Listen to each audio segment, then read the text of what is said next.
What is up, everybody? It is Alex from Heavy New York calling from the Altar again, and this time we got round 3 with Hideous Divinity. Thank you so much, Enrico, for coming on to the show today, man. Great to have you, man. Hey, thank you. Yeah. Thank you very much. Always a pleasure. Yeah, it's always a pleasure to talk with you as well, especially because the first time I spoke to you, we were talking about Simulacrum, the last album Right. from 2019. But then I spoke, it wasn't with you, but one of the other members in between that. But now we finally got a new full-length Hideous Divinity album with Unextinct. Was this intended to just be like a continuation or a follow-up to Simulacrum, or was this meant to be kind of like a new beginning for Hideous Divinity? Ah, well, thank goodness we start already with a very good question. Nice start. Well, I like to think that all our albums are linked, and at the same time, each and every album is supposed to be not necessarily better, because we will never do something that pleases the taste of everybody. There are people that are still heavily attached to the early albums, which were clearly more what we call technical death metal. I mean, it's funny because I never thought about the music that I write as something technical. To me, technical is like obscura, beyond creation, and those musicians. I mean, I'm not even able to tune the guitars properly, I think, compared to them. So, but yeah, you can say that every album is kind of the continuation of what I will call, hopefully, without sounding too arrogant, progress. That is. Each and every album that was released throughout the years, starting from the very first demo in 2007, it was a representation of that moment in music, of what was important in music for me. It's like a mirror of that present time and the influences throughout the years. Thank goodness, because it also means that the music kind of evolved. I mean, what I listened kind of evolved. They were different. With Simulacrum, I think we started doing something. We were not fully pushing on that sort of quest for originality, because to be completely honest, we felt the pressure a lot. We felt the pressure of the first album with Century Media, so it was not the time to experiment. Perhaps so we were we chickened out a bit. We kept it on the standards that work so well on Advenience, and we still love it. I mean, I still love that record. So of course, I would change so many things on every record, including this last one. It only takes time to do that. But yeah, I would say that this is a continuation of something that we started a long time ago. You can see the length of every song. Every song is like a... Just today, I read a review that made me real happy, because I always wanted to do something cinematic within extreme music, which again, it may sound really pretentious, really arrogant, but that's simply the music that I listen to. Yeah. Well, I mean, and my influences throughout these last years. I mean, if I look at the bands and if I look at the genre, we're going towards something that is, say, less immediate, less restless, and expanded somehow. So, but this is a step forward to me. I mean, I know that every musician says that, but I think most of us, we truly believe what we're saying. This album is better than the other. It is. Well, yeah, I mean, from our point of view. What is a band going to say when they're marketing their new album for a press tour? Oh, it's not going to be as good as the original one, but like best case scenario, they can say it's really different when they want to experiment, which is probably a way to say not as good as you will expect. But in my case, I mean, I'm not going to live out of death metal. I'm not going to pay all my bills with this music. So at least I will take the luxury to write and record what I really like. If the album stops representing you, yeah, that is maybe the point when you're doing something wrong, when you feel like you're disattached from the music that you just recorded. But I would say that that's more of a problem of people selling millions of records. Like, they do something because they have very expensive bills to pay, and only the music that made them successful is able to. But And so probably that's what they're doing. one thing that I think is so significant about this Hideous Divinity album, because I remember interviewing you guys on the Vader tour that you did in 2020, right before lockdown. I remember that conversation like it was yesterday, interviewing you, then Vitriol, then Vader right afterwards. And I've always known that Hideous Divinity was a band that almost served as sort of like a, I don't want to say commentary, but that's for lack of better words, almost kind of like analyzing the darkest aspects of humanity and almost kind of like making art out of the ugliness of humanity. And then to release this follow-up album to the album I was interviewing you for back then, and opening up with a track like Dust Settles on Humanity, it almost makes too much sense. And I know it's very cliche to ask, oh, how much did the pandemic influence Hideous Divinity? But with a track like Dust Settles on Humanity, or Against the Sovereignty of Mankind, or Hair, Dirt, and Mud, it almost seems like that this album, it almost seems like that your previous albums make a lot more sense now, and that there's almost kind of like a moment of reckoning demonstrated on this album.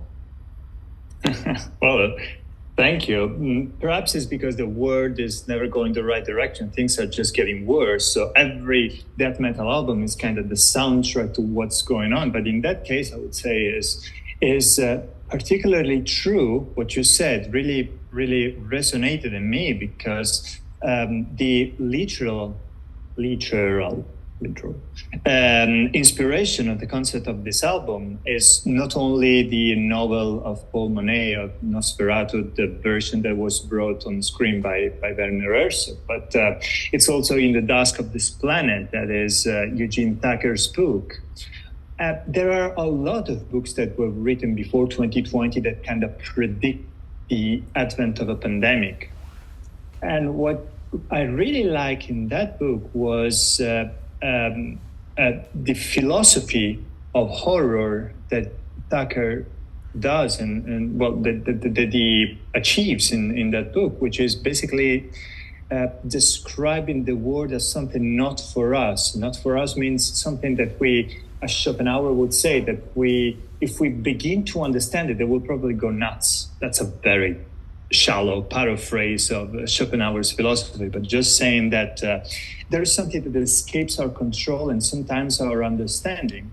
And one of the proofs of that could be, it was actually the pandemic. The pandemic was something that everybody, kind of the apocalyptic ones among us, expected, but no one actually believed that there would be something that will keep us in our houses, being afraid for our lives, that will stop the entire world. But it actually happened. It's something that escaped our control. So nowadays, what actually scares you, it doesn't necessarily have to be some sort of a horror jump scare movie, but also a reflection on what's going on or what escapes what we control. But we've always been, in one way or in another, say, control freaks, and there is no better music than extreme music to express the state of, I would say it's violent desperation. Pink Floyd had quiet desperation the English way in one of their songs. I think when it comes to death metal, it's violent desperation. It's when we say the soundtrack to the end of the world, it's just one cool way to put it. But I felt that everything us and other bands were analyzing in their concepts, in their albums throughout the years, it finally made sense when there was something in 2020 that just changed things. Now we're observing that in the long term, but I mean, that was something, right? Musically and lyrically, it's amazing on how much, like Heaven Shall Burn, your label mates, they put out an album right when lockdown started happening, and it made almost too much sense, not just of the pandemic, but the unrest that followed. Cattle Decapitation. Yep. Bring Back the Plague. Yep. The guys were just, people like Cattle Decapitation, they're really committed to that. So it was not something that they just exploited. It's part of their mission. That's why they are so, and rightly so, they're so popular, because what they do transcends, with all due respect, the cliches of horror, gore, slaughter this, do that, anti-Christian, burn your cross, and this. It's much more scary. Yeah. I will actually go switch 1 second to cinema. What are the best horror movies of this year? Well, of course, there is a huge list, but if you want to see something that really, it had it had quite some effect on me is this candidate for the Oscar is called The Zone of Interest. It's by Jonathan Glazer. It's about Rudolf Hoss, the guy, basically the CEO of Auschwitz, and the life that he was living in his perfect society with his family just outside of Auschwitz. So, and it's shot in a way that really scares you, but in a different way. What's the way of scaring people in 2024? There are I think a different lot of tricks. yeah, I think a lot of see the term horror movie. I never really. I think that's almost too vague to say. Like, okay, Exactly. how many times have we seen a modern day horror movie? Oh, there's a guy with a butcher knife hiding behind the door. Oh, nope, he's not there. Precisely. He's under the bed, and then they rip open the victim and spread their blood and intestines everywhere, and everybody dies. To me, that's not a horror movie. I call those slasher No. films. Scream is a slasher Right. film. It's not a horror movie.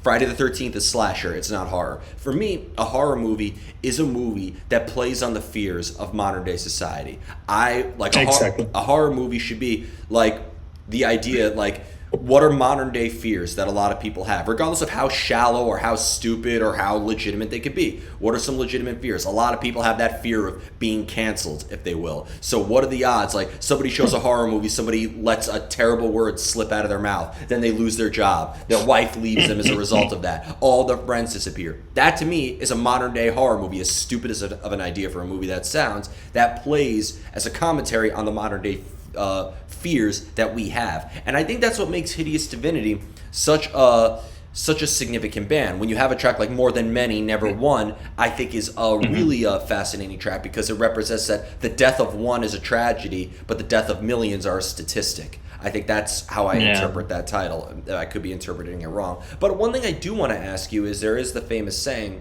we are what we create. We are who we are. Every painting is a self portrait. So, does your personal life or your own personal experiences or trials and tribulations play as a means of inspiration for Hideous Divinity as well? Or are you using Hideous Divinity as more of an escapism from your personal life? I would say both, meaning it's an escape, but it's like the sublimation of all my demons. I mean, it's no coincidence if we're all here gathered, listening to this music, talking about this music. It's something that brings us together, which is not exactly a happy part of our soul. I noticed that, especially in the US, where the meaning of community is never something to be underestimated. To understand the meaning of the word community, you have to be in the US. You have to understand certain things, which I have to say I'm fascinated by, even by the darkest aspects of your society. I'm curious, and the word community when you're basically otherwise left on your own, and the metal community that I've seen in when you have the luck through the US to meet people, to meet fans, to stay in touch with them, to become friends, then you understand what the metal community means, for example, in the US, in towns like Chicago, for example. So it's probably something, and what is bringing those people together, I'm not going to say all of them, but there are many, many stories made of alcohol consumption, drug abuse, other horrible kinds of abuse, and and these people get together, and metal, in this case, no matter what your favorite bands are, but it's something that makes them say tethered. It binds them. As of me, well. Like I said, it's no coincidence that I'm playing this music. I think something brought me here. There is a musical side of it. As a guitar player, you become curious about something, then all of a sudden, a friend of yours just forgets his old tape of vulgar display of power. You're 16, and then your entire world changes. But when it comes to Hideous Divinity, I think it's more of I think it was Keith Richards describing when he was asked, and that must have been something like 30 years ago, and he was already super old. Like, what are you going to continue doing? Being on Rolling Stones forever? Have you thought about retiring? And he said, well, and I understand him so well now. He said, well, right now being on Rolling Stone, it's like being on a bus that is crossing the desert. it may not make a lot of sense to you, but if I'm getting off this bus and the bus leaves and I'm in the middle of the desert just waving to the bus, that's going to make even less sense. So I don't think, I mean, until the time that I will have something to say, Hideous Divinity will continue because it is an expression of me. Then it's a change in expression, meaning I reach out for different music. Different music influences my taste. There was a time when we started with everything that we wanted to do was to be, we had to create our own name in a scene that was boiling with great bands, especially in Italy. So it had to be faster, it had to be more technical, it had to be like super trigger and super tremolo picked and everything, because the purpose of albums like Obeisance Rising was, instead of building my own personality, was just to be louder. I wanted attention. The band wanted attention. The band craved for attention. Therefore, everything in the album was at the service of that. Luckily, the things changed, and we started, I started looking for my own voice. There was no, even though I worship a band, for example, like Nile, what would be right now? They have more imitations that I don't know. there are so many Nile clone bands right now to this, or Behemoth. That's why a band like Behemoth, the way they evolved, starting from the Satanists, I just worship them. I worship what they did because it was so clever. And still you have people, yeah, but Evangelion is bad. Try to see beyond your nose. What they're doing is they are changing themselves and they're changing the music. The Satanist is a remarkable attempt. It's a name to this transition, and they were so clever to take all the elements of a growing scene, especially in a blessed or cursed, depending on your point of view, country like Poland that releases so many amazing bands. They took that scene and they incorporated in their sound, and the result is, to me, an album that is 10 out of 10. Of course, no, but I like more the old stuff. Demigod, I grew up with Demigod and Zolski Occultus and stuff, but you have to see if you're interested in it. If not, then you can listen to the same record and be happy, and no one's going to be there to question your happiness. But if you want to see what's beyond, there are some bands that are sending powerful messages. Definitely. So all this, I just put it together, sometimes in a very undecided, chaotic way, and it becomes a new Hideous Divinity song. And you led me perfectly into the final question that I wanted to ask you, because when you look at at the entire Hideous Divinity catalog from the first to now, you really could see that there's an evolution and there is a theme. You've mentioned before that all of your records are significantly connected. Why do you feel that, to address because what you do express in your music, and I don't mean it as like a ditch or anything, but it's been expressed in many different mediums of art, many different styles of music. It's been expressed in many different forms and styles.